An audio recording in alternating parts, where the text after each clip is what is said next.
잘 읽었어요. 역시 네. 자, 어떤 성령님을 믿는가라고 할 때 제가 세 가지를 이야기할 텐데 그 첫 번째가 성령이 이 땅에 오셨다. 이 땅에 오신 성령님을 믿는다라고 하는 것입니다. 성령께서는 구약 시대는요, 이 땅에 오실 때도 있었어요. 그런데 아주 간헐적으로 어쩌다 한 번씩 그렇게 오셨다가는 다시 가시고 오셨다 가시고 이렇게 간헐적으로 임하셨습니다. 그러다가 신약에 와서 오순절을 기점으로 해서 성령께서 완전히 오셨죠. 그 오순절 성령의 강림, 그것을 기점으로 해서 성령께서 이 땅에 완전히 오셨다. 지속적이다, 이런 말이에요. 이 성령이 오실 때에 어떻게 오셨느냐?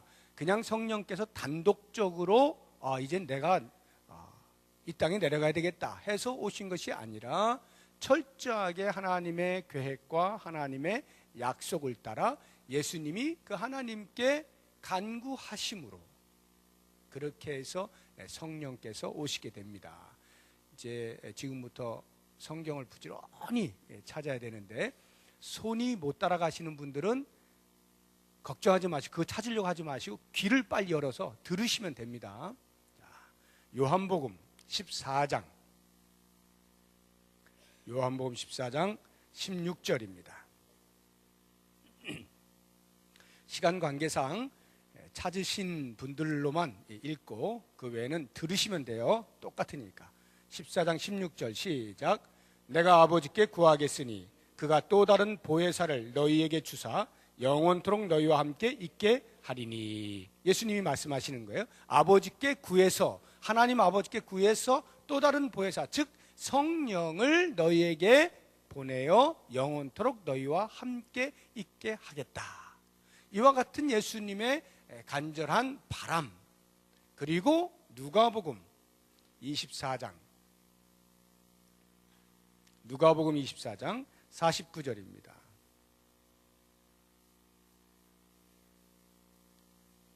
시작. 볼지어다 내가 내 아버지께서 약속하신 것을 너희에게 보내리니 너희는 위로부터 능력으로 입혀질 때까지 이 성에 머물라 하시니라. 예수님이 승천하실 때에 제자들에게 하신 말씀이에요. 아버지께서 약속하신 것, 그것을 너희에게 보내리니 너희가 하늘로부터 능력이 입혀질 때까지 이 성에 머물러라. 뭘 기다리라는 거예요? 성령의 오심을 기다려라, 이런 말이죠. 그래서 성령이 실제로 언제 오신다고요? 오순절 때. 사도행전 2장으로 가보시죠. 사도행전 2장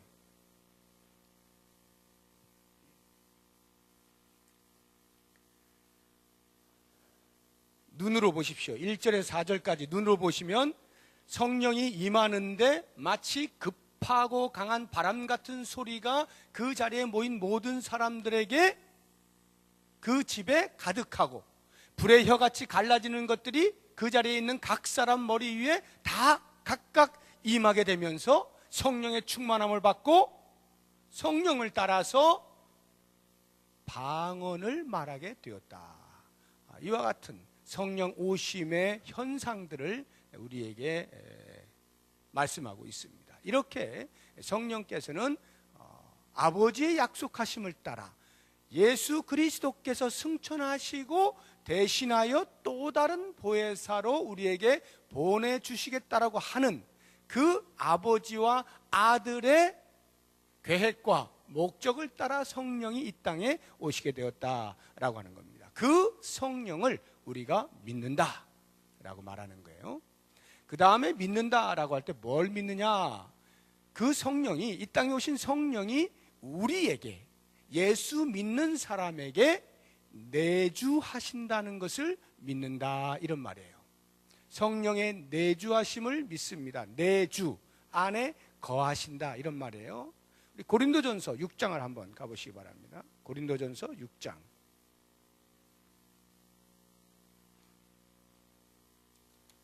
19절입니다. 시작. 너희 몸은 너희가 하나님께로부터 받은 바 너희 가운데 계신 성령의 전인 줄을 알지 못하느냐? 너희는 너희 자신의 것이 아니라. 너희는 너희 가운데 계신 너희 몸이 성령의 전이다. 성령께서 거하시는 거처다. 이렇게 말씀하심으로써 성령이 우리 안에 내주 안에 거하고 계신다 라고 하는 것입니다. 이것을 우리가 믿는다라고 하는 거예요. 그리고 성령이 우리 안에 거하실 때 오는 유익이 뭐겠어요?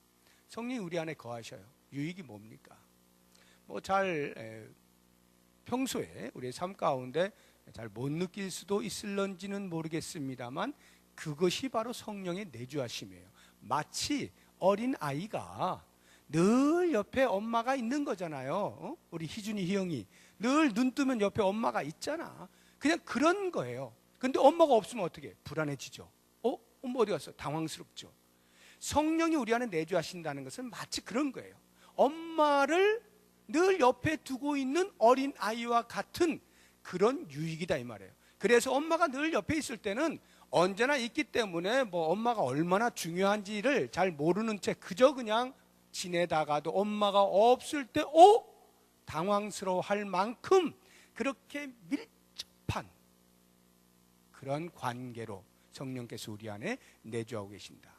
성령이 만약에 떠나신다라고 생각을 하면 그 성령의 내주하심의 힘과 능력과 유익이 얼마만큼이라는 것을 우리가 금방 알 수 있을 텐데, 한번 내주하신 성령은 다시 떠나가지 않으시고 영원토록 내주하시는 거예요. 그 성령의 내주를 내가 믿는다라고 고백을 하는 겁니다.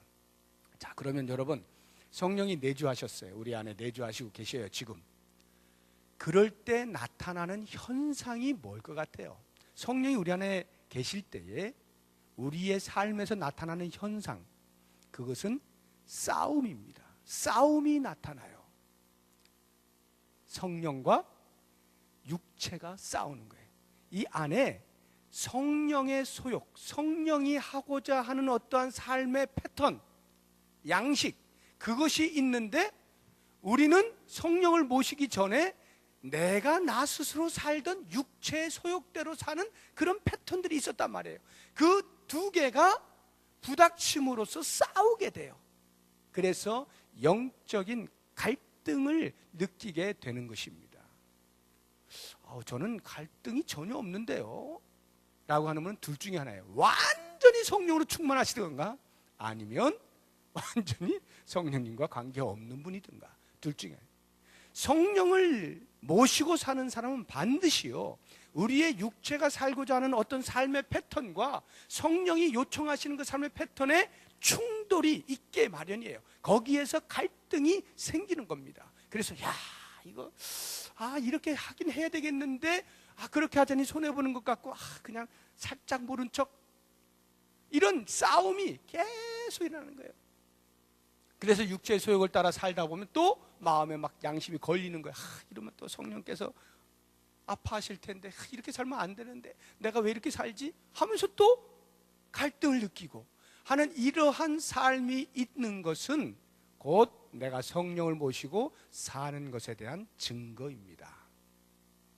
이렇게 이와 같은 현상들이 나타나게 될 때, 그렇다고 하면 우리가 어떻게 하면 그런 갈등을 느끼지 아니하고 성령이 원하시는 삶을 계속 살 수 있느냐라고 하는 이 부분을 가리켜서 성경은 우리에게 성령 충만이라는 말의 표현을 쓰고 있는 거예요. 성령 충만이 뭐냐라고 할 때 엄청난 초자연적 어떤 일들을 하고 능력을 행사하는 그게 아니라 얼마만큼 성령이 지배하시는 일에 내가 나를 내어드리고 있느냐, 이것이 성령 충만의 뜻이 거기에 있어요.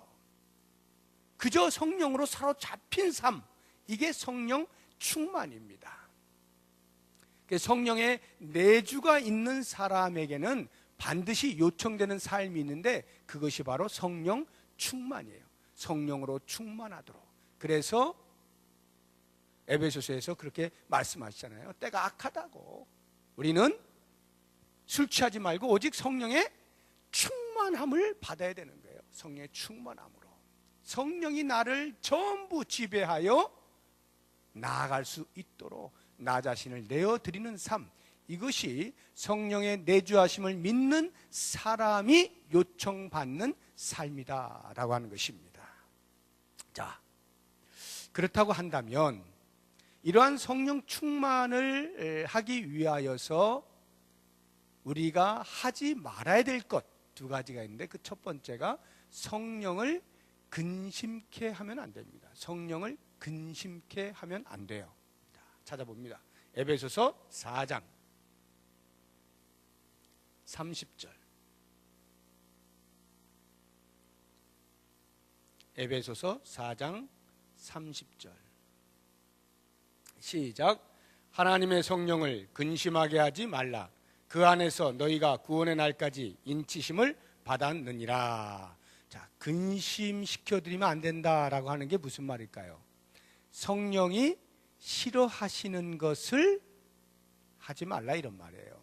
마치 그 청개구리 이야기 있잖아요. 엄마가 이거 해라 하면 그거 안 하고, 그거 하지 마라 하면 그거 하고, 청개구리 있지 않습니까?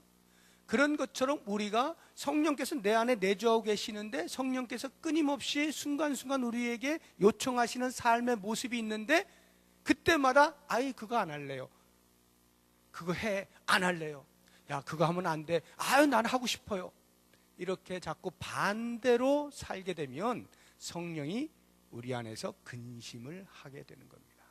근심을 시켜드리지 않으면 돼요. 두 번째로 하지 말아야 될 게 뭐냐면 성령을 소멸하지 말아야 돼요. 이거 참 말이 어려운데요. 한번 찾아보죠. 데살로니가전서 5장. 데살로니가전서 5장 19절입니다. 시작. 성령을 소멸하지 말며. 자, 성령이 내주하고 계시면 언제까지 내주하신다 그랬어요? 영원토록, 주님 오시는 그날까지 영원토록 내주하신다 그랬잖아요. 그런데 성령을 소멸한다는 게 도대체 무슨 말일까? 우리는 보통 소멸이면 없어지는 걸 말하는 거잖아요. 없어진다는 건데, 성령이 과연 우리 안에 내주하셨다가 없어지실 수 있나요? 그럴 수는 없어요. 내주하신 성령은 절대로 주님 오신 그날까지 사라지시지 않습니다. 그러면 여기 성령을 소멸하지 말라라고 하는 말의 의미는 뭐냐? 성령님이 마치 내 안에 안 계시는 것처럼, 내 안에 안 계시는 것처럼 무시하지 말라는 거예요. 성령이 내 안에 안 계시는 것처럼 살지 말라는 거예요. 네 안에 있는, 네 안에 계시는 그 성령에 민감하게 귀를 기울이라는 거죠. 그렇게 살라는 거죠. 이게 소멸이에요. 계심에도 불구하고 성령님 그냥 주무시고 계세요 하고 꾹 눌러놓고 모든 삶에서 성령과 관계없는 그러한 아예 무관심하고 무시하고 성령이 없는 것처럼, 아니 계시는 것처럼 그렇게 살아버리는 삶을 가리켜서 소멸한다라고 표현을 하고 있는 것입니다. 바로 이와 같은 성령을 근심케 하거나 성령을 소멸케 하는 일들을 하지 말고 어떻게 하라고요? 성령의 충만함을 받아라. 성령에 완전히 사로잡혀라. 성령의 다스림을 받아라. 성령의 지배 가운데 있어라. 이것이 성령께서 내 안에 내주하심을 믿습니다 라고 하는 사람이 살아주어야 할 삶의 모습이다 라고 하는 것입니다. 자, 이제 세 번째, 무엇을 믿느냐라고 할 때 성령께서 역사하시는 것을 믿습니다. 또는 성령의 사역을 믿습니다. 이런 말이에요. 성령이 과연 이 땅에서 어떤 사역들을 하시느냐, 크게 제가 두 가지를 말씀을 드릴 건데, 하나는 구속 사역이 있어요. 우리를 구원하는 그 일에 있어서의 성령의 사역이 있어요. 또 하나는 그 구원받은 사람이 하늘나라에 들어갈 때 부끄럽지 않게 하늘나라 백성답게 살아가도록 만드는 성화적 차원에서의 성령의 사역이 있어요. 이 두 가지 사역, 구원에 있어서 성령이 과연 어떤 일들을 하시는가라고 하는 것들을 여러 가지 성경에 나오는 표현들을 보면 우리가 금방 알 수가 있습니다. 찾아봅니다. 요한복음 15장입니다. 요한복음 15장 26절.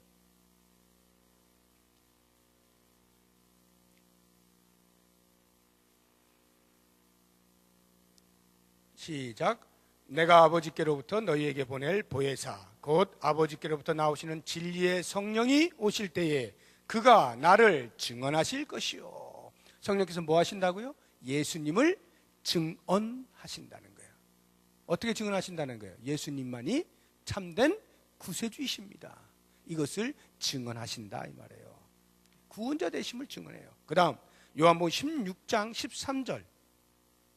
16장 13절 시작. 그러나 진리의 성령이 오시면 그가 너희를 모든 진리 가운데로 인도하시리니. 거기까지요. 그가 너희를 모든 진리 가운데로 인도하시겠다. 진리가 뭡니까? 요한복음 14장 6절에 보니까 내가 곧 길이요 진리요 생명이니 나로 말미암지 않고는 아버지께로 나올 자가 없느니라. 예수님께서 당신 자신을 가리켜서 내가 곧 진리다 할 때 그 진리는 the only truth예요. the only, 유일한 바로 그 진리, 오직 하나인 진리다 이렇게 말씀하시는 거거든요. 그 진리 가운데로 인도하신다. 성령께서 오셔서 우리로 예수를 믿어야 구원받을 거 아니에요. 그런데 그 예수께로 누가 인도한다고요? 성령이 인도해 가신다라는 말이죠. 또 한번 보죠. 로마서 8장입니다.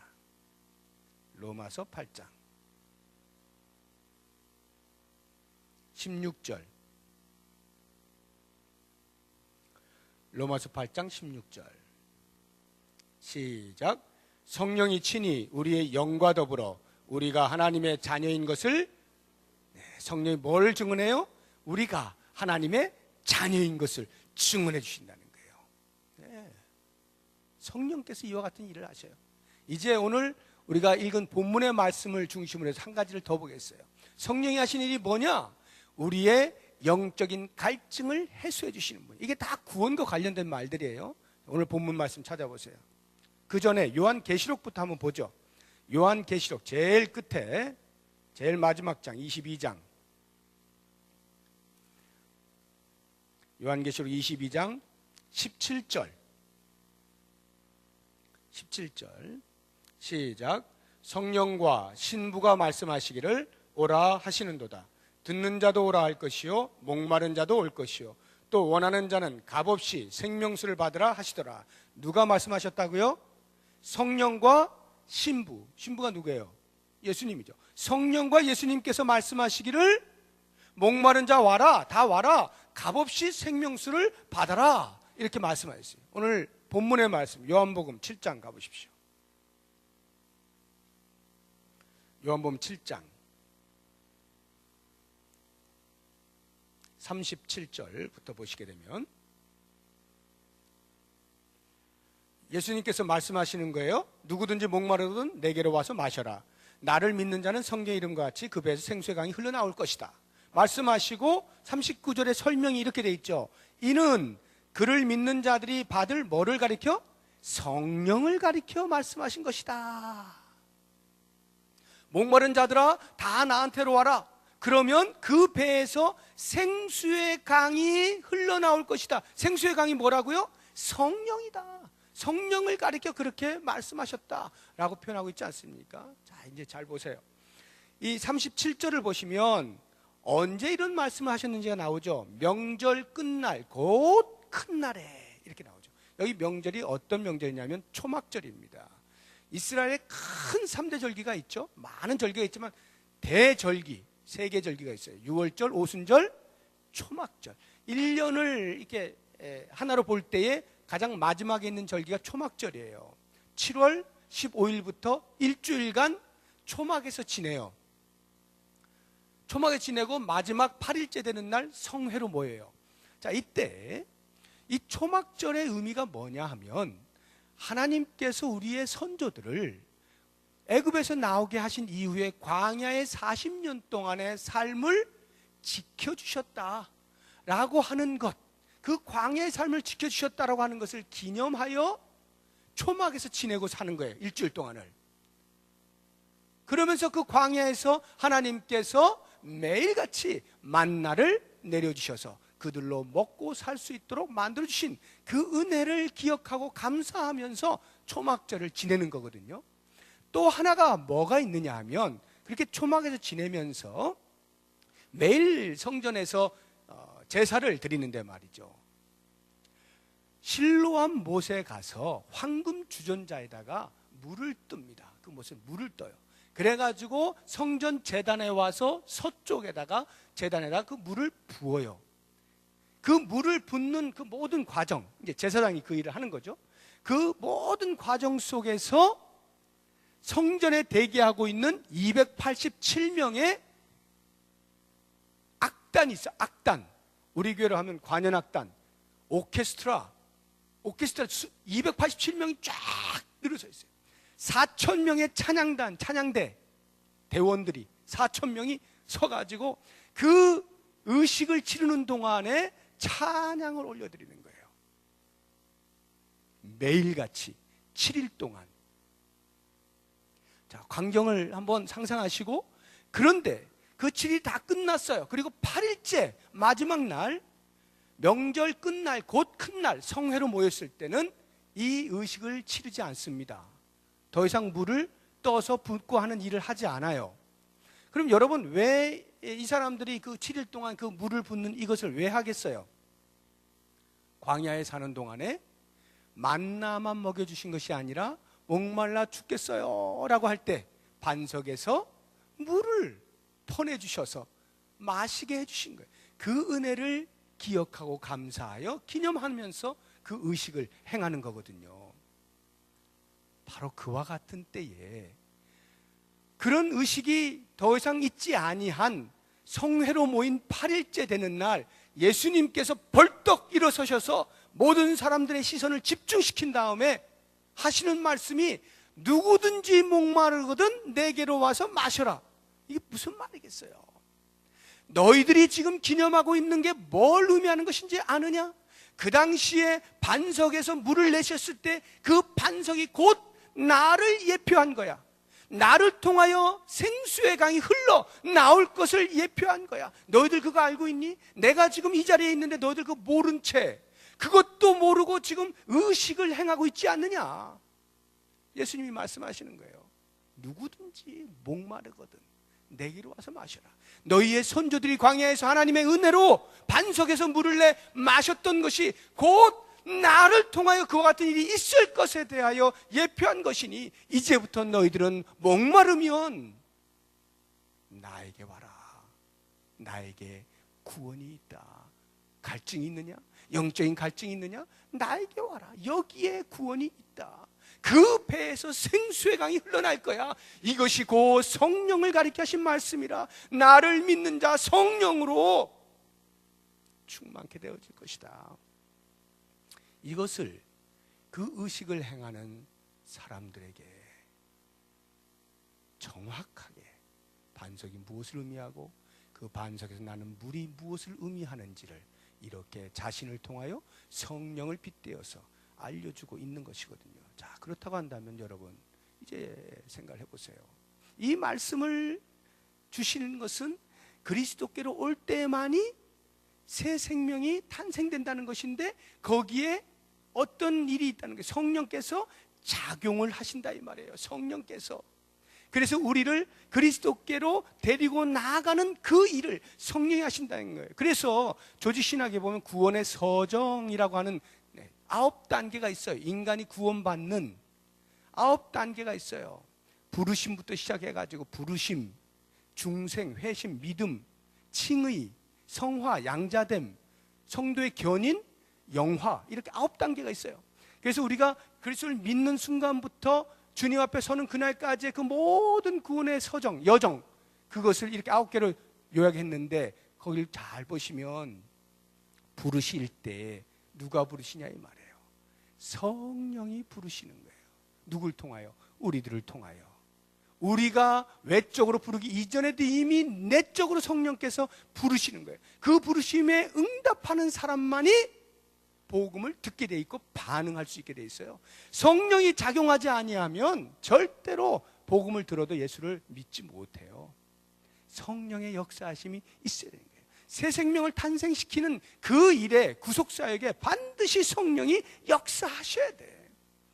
그래서 거듭나게 되어지는 것이고 회개의 눈물을 흘리게 되는 것이고 그리스도를 믿는다라고 고백을 하게 되는 거예요. 그러면서 드디어 하나님께서 그래 됐어, 너는 내 아들이야 하고 칭의, 의롭다라고 인정을 해주시는 거예요.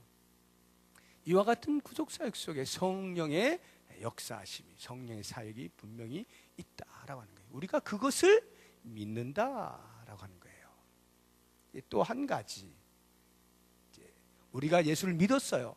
믿어서 이제 하나님 나라에 가기까지 그 모든 삶에 있어서 또 성령께서 일하시는 것이 있습니다. 우리는 그것을 믿어요. 그걸 우리는 성화라고 하는데요, 성화라고 하는 것은 예수를 믿어서 의롭게 되어진 자가 그 의롭게 된 자답게 살아가는 삶의 마지막 순간이 영화라고 하는 것인데, 그 영화의 자리까지 가는 모든 여정 속에서 우리와 함께 하시면서 우리를 그렇게 만들어 주시겠다라고 하는 이 성령의 일하심, 이것이 성화예요. 자, 이 성화에서 성령께서 일을 하신다라고 할 때에 그것을 우리는 또 다른 말로 영적인 성숙을 이룬다라고도 표현을 할 수가 있는 것입니다. 성령께서 과연 이 일을 하시느냐라고 하는 부분에 대해서 우리가 한번 찾아보죠. 에베소서 3장입니다. 에베소서 3장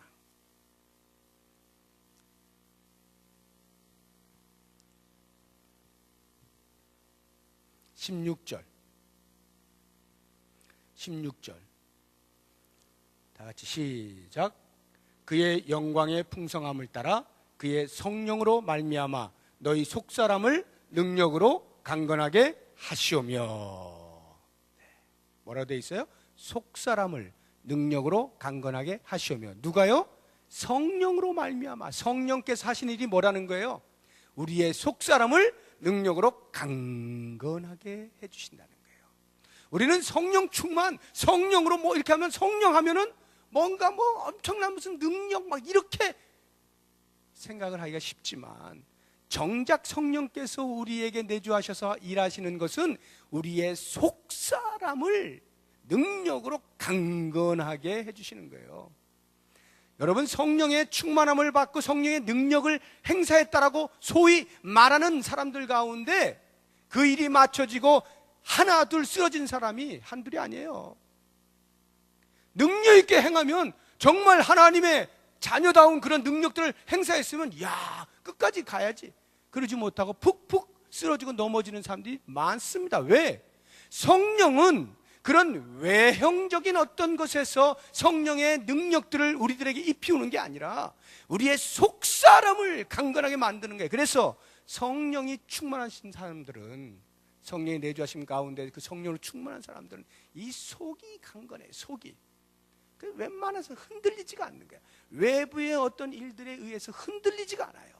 사자가 으르렁거리면서 너 예수 믿을래 안 믿을래 죽일 거야 이렇게 해도 속사람이 강건하기 때문에 흔들리지가 않는 거예요. 이게 성령의 사람이에요. 성령이 이와 같이 우리를 구원받은 자의 상태에서 놔두시는 것이 아니라 그렇게 속사람이 강건해지도록 만들어 가신다라고 하는 것입니다. 그런 일들을 위해서 가끔씩 우리들에게 눈에 보이는 것들도 보여주셔요. 그걸 우리는 은사라 그래요. 그래서 어떤 초자연적인 은사들을 주실 때도 있어요. 활용하면 돼요. 그런 은사 말고도 우리 일상의 삶 가운데 얼마든지 많은 은사들을 주시고 그 은사들을 발휘하는 과정들을 통하여서 우리의 속사람이 계속 강건해질 수 있도록 만들어 주시는 거예요. 너의 필요를 알게 하시고 공동체의 의미를 알게 하시면서 우리의 속사람을 계속 강건하게 만들어 가시는 겁니다. 그러다가 우리가 때로 인간의 성정을 가져 넘어질 때, 쓰러질 때, 연약함을 드러내게 될 때 성령께서는 말할 수 없는 탄식으로 우리를 위하여 간구해 주셔요. 이게 모든 우리의 성화의 과정 속에서 성령이 하시는 일들이에요. 우리가 때로 그렇게 속사람이 강건하게 살아가는 와중에도 어떠한 일들에 의해서 넘어지려고 할 때, 힘들어할 때, 신음할 때 성령이 외면하지 아니하시고 그 소리를 들으시고 민감하게, 우리가 더 이상 기도도 할 수 없을 만큼 숨이 차오르는 그 순간에 성령께서 우리보다 더 안타깝게 여기시고 우리를 위해서 간절한 마음으로 간구해 주신단 말이에요. 이것이 성령께서 하시는 일입니다. 그래서 결국에는 그와 같은 모든 합력하는 일들을 통하여 선을 이루어내시는데 그 선의 결과가 성령의 열매인 거예요. 갈라디아서 5장 22절 이하에 보면 성령의 9가지 열매가 소개가 되고 있지 않습니까? 성령의 열매는 사랑과 희락과 화평과 오래 참음과 자비와 양선과 충성과 온유와 절제니 이 같은 것을 금지할 법이 없느니라. 이런 성령의 열매들이 궁극적으로 우리 각 사람에게 맺혀질 것에 대한 소망을 가지고 그 목적을 가지고 성령께서 끊임없이 우리의 속사람을 강건하게 만들어 가신다 이 말이죠. 바로 우리가 그와 같은 성령의 일하심을 믿는다라고 고백하는 거예요. 성령을 믿사오며 거룩한 공예와 성도 이렇게 쭉 나갈 때 그 성령을 믿사오며 라는 말 속에 이러한 것들이 내포가 되어 있는 거예요. 자, 이제 오늘 말씀을 한번 전체적으로 정리를 해보죠. 성령께서 이 땅에 오셨어요. 약속대로 오셨어요. 그리고는 믿는 사람 각각에게 내주하셔요. 주님 다시 오시는 그날까지 영원토록 내주하셔요. 내주하시면서 우리로 그 예수 믿는 사람답게 살아갈 수 있도록 만들어 주시는데, 넘어지면 기도로 도와주시고, 여러분 오해하지 마세요. 성령이 우리 안에 내주하셨어요. 절대로 우리 대신 살아주시진 않아요. 우리 대신 살아주시진 않아. 내가 살아야 돼.